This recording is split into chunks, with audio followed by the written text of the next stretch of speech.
My name is Eliza, and I thought I had it all figured out.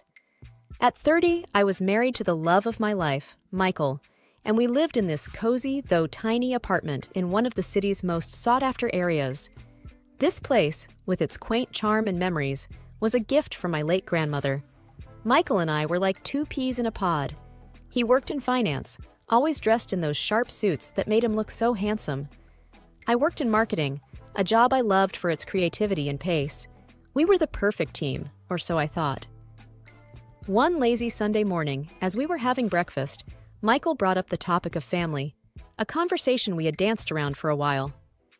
"Eliza, I've been thinking," Michael began, his eyes serious, "about us, about starting a family." I felt a flutter in my heart. "Really? That's great. I've always dreamed of a big family," I replied, my voice filled with excitement. Michael smiled, but it didn't reach his eyes. "I want that too, but let's wait until we have a bigger place. This apartment is too small for a family." I nodded, though a part of me felt a bit disappointed. "You're right. It makes sense. We should sell this place first, right?" "Exactly," he said, reaching over to squeeze my hand.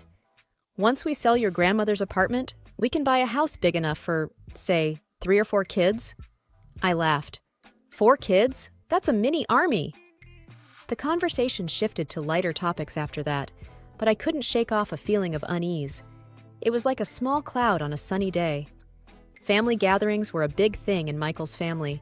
His parents, Robert and Martha, were the warmest people you'd ever meet. They welcomed me into their family with open arms. Then there was Alex, Michael's younger brother, who was married to Sarah. They had 2 adorable kids, but Sarah and I never clicked. She was always a bit cold and distant, and sometimes downright rude. During one such family gathering at Michael's parents' house, she made a snide remark about my cooking. "Eliza, maybe you should stick to marketing and leave the cooking to us homemakers," she said, a fake smile plastered on her face. I remember feeling my cheeks burn with embarrassment. Michael jumped in, trying to lighten the mood. "Hey, I love Eliza's cooking, right, Dad?" he said, looking at his father, who nodded in agreement. The evening passed with more awkward moments, but I tried to brush them off. I loved Michael, and I was determined to make things work, even with Sarah. As we lay in bed that night, I turned to Michael. "Do you think Sarah doesn't like me?" Michael, already half asleep, murmured, "Don't worry about her. You're amazing, and that's all that matters." I wanted to believe him, I really did. But deep down, I knew that things were not as perfect as they seemed. And little did I know, my world was about to turn upside down. A few weeks had passed since that conversation with Michael about starting a family. The idea of waiting for a bigger home had settled in my mind, though I still held on to the dream of a large family. It was a chilly December morning, and I was tidying up the apartment while Michael was at work. I decided to clean out the coat closet. It was overflowing with jackets and coats we hardly wore. As I was going through Michael's coats, I felt something in the pocket of his winter jacket. Curious, I pulled it out. It was a receipt.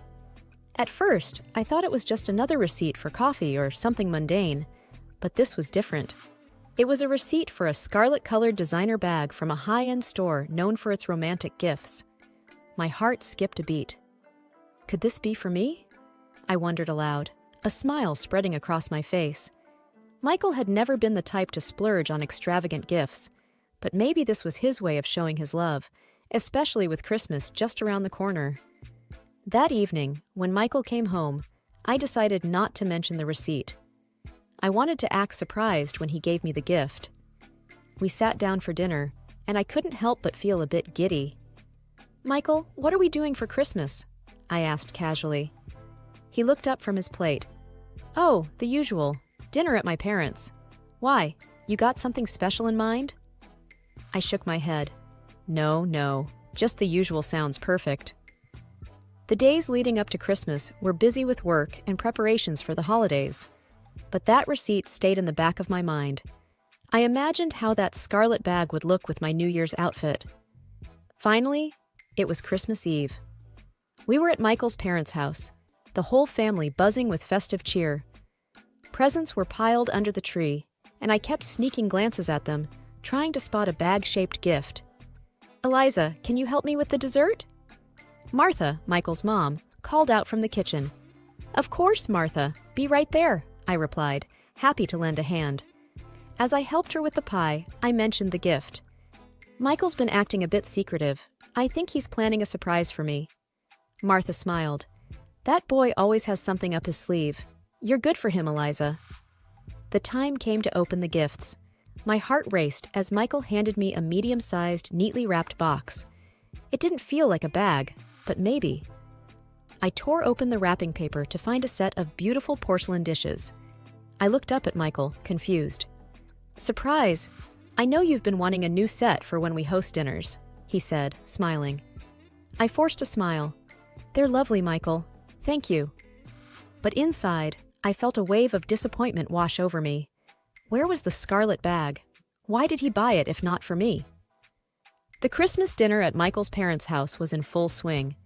The house was filled with laughter, the clinking of glasses, and the warm glow of holiday lights. I tried my best to push the thoughts of the scarlet bag out of my mind and focus on the festivities. Eliza, could you pass the gravy?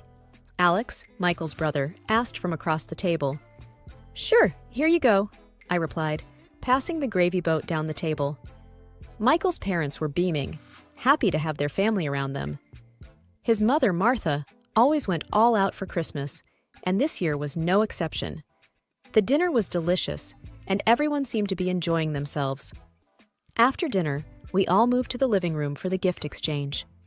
I watched as Michael's nieces tore open their presents with glee, their faces lighting up with each new toy they uncovered. It wasn't until we were getting ready to leave that I noticed something that made my heart stop. There, slung over Sarah's shoulder, was a striking scarlet-colored designer handbag. It was unmistakable, the very same bag from the receipt I had found in Michael's coat.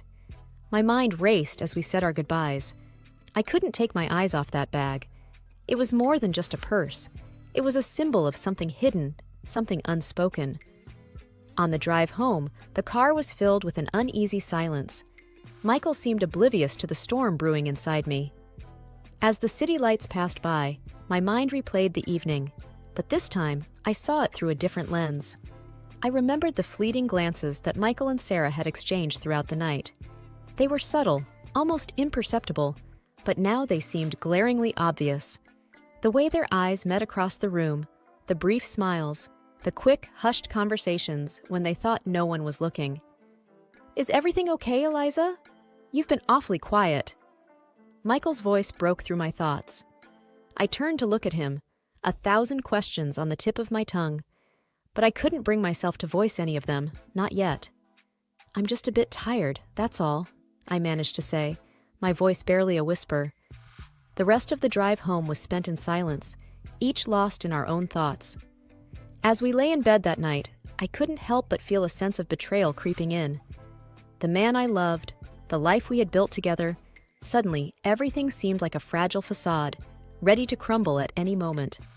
In the days that followed Christmas, my mind was in turmoil, haunted by the sight of Sarah with that scarlet designer handbag and the subtle glances exchanged between her and my husband, Michael. The nagging feeling in my gut told me something wasn't right.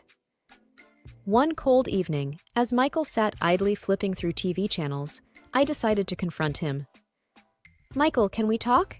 It's about the bag, I said, my voice betraying a hint of nervousness. He looked at me with a casual expression. What about it? I just helped Alex pick out a surprise for her, that's all. I took a deep breath. I found the receipt, Michael. It was in your coat. Why didn't you tell me? He let out a small laugh, trying to wave it off. Oh, that. It was just a favor for Alex. You're thinking too much into it, Eliza. His response did little to soothe my suspicions. Later that night, as Michael lay asleep, I mustered up the courage to look through his phone. My heart pounded as I scrolled through his messages and stumbled upon a thread that would change everything. The conversation between Michael and Sarah was not just flirty. It was intimate, revealing a deep and long-standing affair. But the true shock came when I read a message where they discussed the biggest secret of all. Alex's children were actually Michael's. The revelation hit me like a ton of bricks. My husband had been in a relationship with his brother's wife, and the children I'd come to adore as my nephews were in fact my stepchildren. I felt sick to my stomach as I read message after message. They spoke of love, of a future together, and, most shockingly, of convincing me to sell the apartment and move the money to a joint account. Tears streamed down my face as the magnitude of the betrayal sank in. I was quick to screenshot the messages, sending them to my email for safekeeping. With a heavy heart, I deleted any trace of my actions from his phone and lay back, my mind spinning with the enormity of the deception. The next morning, I played the part of the unsuspecting wife. Over breakfast, Michael brought up selling our apartment, a conversation we'd had previously. "So, what do you think about the sale? It could be a good move for us." I nodded, my mind racing with plans of my own. "Yes, let's sell it. It's time for a new beginning," I replied, my voice steady despite the chaos within. He smiled, unaware of the storm brewing inside me. That's my girl, always so decisive. Little did he know, I was thinking about my future, but it was a future that was starting to look very different from the one we had planned together. Armed with the bitter truth about Michael's affair and the shock of his betrayal, I knew I needed to act smartly and swiftly. I put on a mask of normalcy in front of Michael while planning my next steps. A few days later, I made an appointment with a lawyer, Mrs. Jenkins, a recommendation from a close friend. Sitting in her office, I felt a mix of nervousness and determination. "Mrs. Jenkins, I have proof of my husband's infidelity, and it's not just any affair. He's been involved with his brother's wife, and their children are actually his," I explained, my voice trembling slightly. Mrs. Jenkins listened intently, her expression serious. "I'm sorry you're going through this, Eliza. Let's go over the evidence you have. We need to plan your next steps carefully." I showed her the screenshots of the messages between Michael and Sarah. She took notes, nodding her head thoughtfully. "This is quite damning evidence. We can use this in your favor, especially in terms of the financial settlement," Mrs. Jenkins said. "However, I advise discretion until we have everything in place. Are you prepared to go through with a divorce?" "Yes, I am. I can't be with someone who's betrayed me like this," I replied, a sense of resolve building within me. Mrs. Jenkins outlined a plan. First, we'd secure my financial assets, especially the money from the apartment sale. Then, we'd proceed with filing for divorce, using the evidence to negotiate a favorable settlement. As I left her office, I felt a weight lift off my shoulders. There was a long road ahead, but I was ready to take it. Back at home, I continued to act as if everything was normal. Michael, oblivious to my discovery and the impending storm, was focused on the apartment sale. "So, I talked to a real estate agent today. He said we could get a good price for the apartment," Michael said one evening over dinner. "That's great news," I replied, keeping my emotions in check. "Do you think it's a good time to put it on the market?" "Absolutely. The sooner we sell, the sooner we can start looking for a new place," he said, unaware of the irony in his words. As the days passed, I worked closely with Mrs. Jenkins, preparing all the necessary documents and securing my financial position. Every conversation with Michael, every smile, was a performance. But it was a performance I needed to maintain a little longer until everything was ready. The day we listed the apartment for sale, Michael was ecstatic. "This is it, Eliza, our new beginning." Little did he know, it was indeed the beginning of something new, but not the future he envisioned. My heart ached with the pain of betrayal, but I was determined to come out of this stronger. The plot I was weaving wasn't just for retribution, it was for my independence and a fresh start.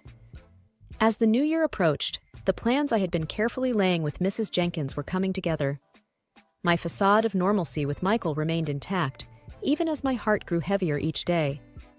The final act of my plan was set to unfold during the New Year's Eve party at Michael's parents' house. It was there that I would reveal everything. The evening of the party arrived, and the house was buzzing with the usual festive cheer. Michael's parents had outdone themselves with decorations, and the air was filled with laughter and the clinking of glasses. I mingled with the family, all the while feeling like I was in the eye of a storm. Michael was in high spirits, completely unaware of what was about to happen. "Eliza, you seem a bit quiet tonight. Everything okay?"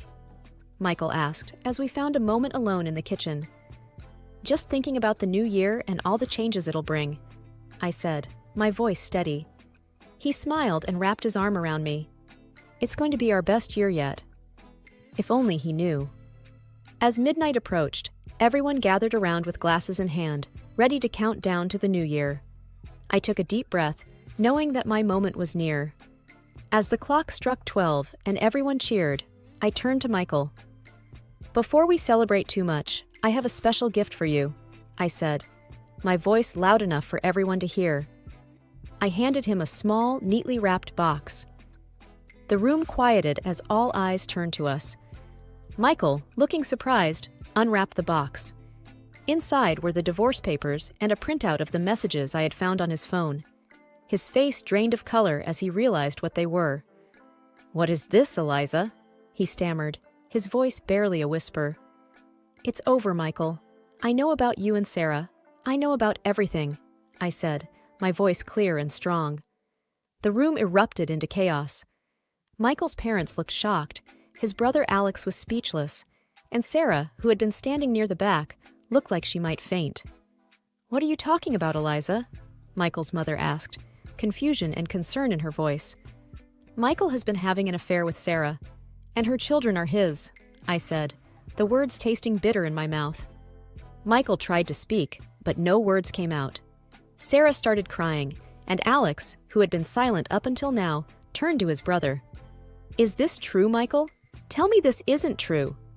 Alex's voice was filled with a mix of anger and disbelief. Michael couldn't meet his brother's eyes. The truth was out there for everyone to see, and there was no escaping it. The revelation at the New Year's Eve party sent shockwaves through the room. Michael's family, once a picture of unity and joy, was now a scene of chaos and disbelief. The truth about Michael's affair with Sarah and their plan to embezzle the money from my apartment sale was out, and the reactions were immediate and intense. Michael's mother, Martha, looked at him with a mix of disbelief and heartbreak. "Michael, how could you? And with Sarah? To think you were planning to steal from Eliza and run away." Before Michael could respond, I added, "And it's not just the affair. They were planning to use the money from the sale of my apartment to leave the country." The room went silent. The gravity of the betrayal hung heavy in the air. Then, Martha, overcome with emotion, fainted, causing a stir as family members rushed to her side.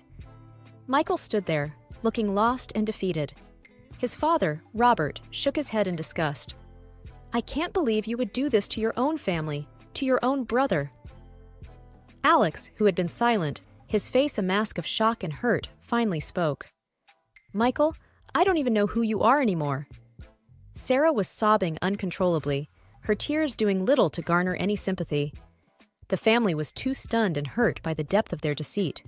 With Martha being attended to and the room in disarray, I knew this was my moment to make my stand. I raised my voice, ensuring everyone heard me clearly. "I am filing for divorce from Michael, and I won't just stop there. I will be seeking financial compensation for this betrayal, from both Michael and Sarah." The words felt empowering to say out loud. It was a declaration of my independence and my refusal to be a victim of their selfishness. Michael tried to approach me, a look of desperation in his eyes. "Eliza, please, let me explain." I held up my hand to stop him. "There's nothing you can say to justify what you've done. You and Sarah have made your choices. Now, you'll have to live with the consequences." The months following the New Year's Eve revelation were a whirlwind. The divorce proceedings were tough, but with each passing day, I felt a sense of liberation growing within me. I was no longer bound to a relationship built on lies and deceit.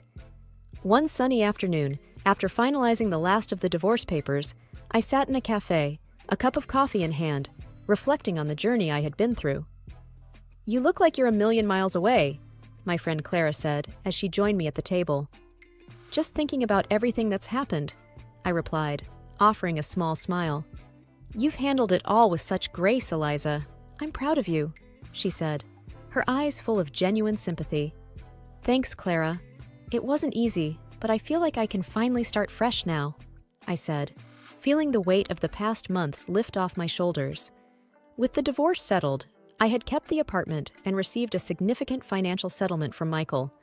As for him, His reputation had taken a severe hit, and he lost his job due to the scandal. Sarah and Alex had also gone their separate ways, with the family ties deeply strained. "I heard Michael moved out of the city," Clara mentioned, stirring her coffee. "Yes, he did. And honestly, I'm relieved. It's easier to move on knowing he's not around," I admitted. "And what's next for Eliza?" Clara asked, a hint of excitement in her voice. I thought for a moment. "I want to focus on myself for a while. Maybe travel, pick up some hobbies that I've been neglecting, and who knows, perhaps even start dating again when I'm ready." "That sounds wonderful. You deserve all the happiness in the world," she said, reaching over to squeeze my hand. As we chatted and laughed, I felt a sense of hope for the future. The pain of the past was still there, a faint scar on my heart, but it no longer defined me. I had emerged stronger and more self-assured. The story of my marriage and its dramatic end would always be a part of me, but it was now just that, a part of my past. Ahead of me lay a path filled with new possibilities and opportunities for growth and happiness. It was the end of one chapter, but the beginning of something new, something entirely my own. A fresh start, a new beginning, and a life that I was ready to embrace fully.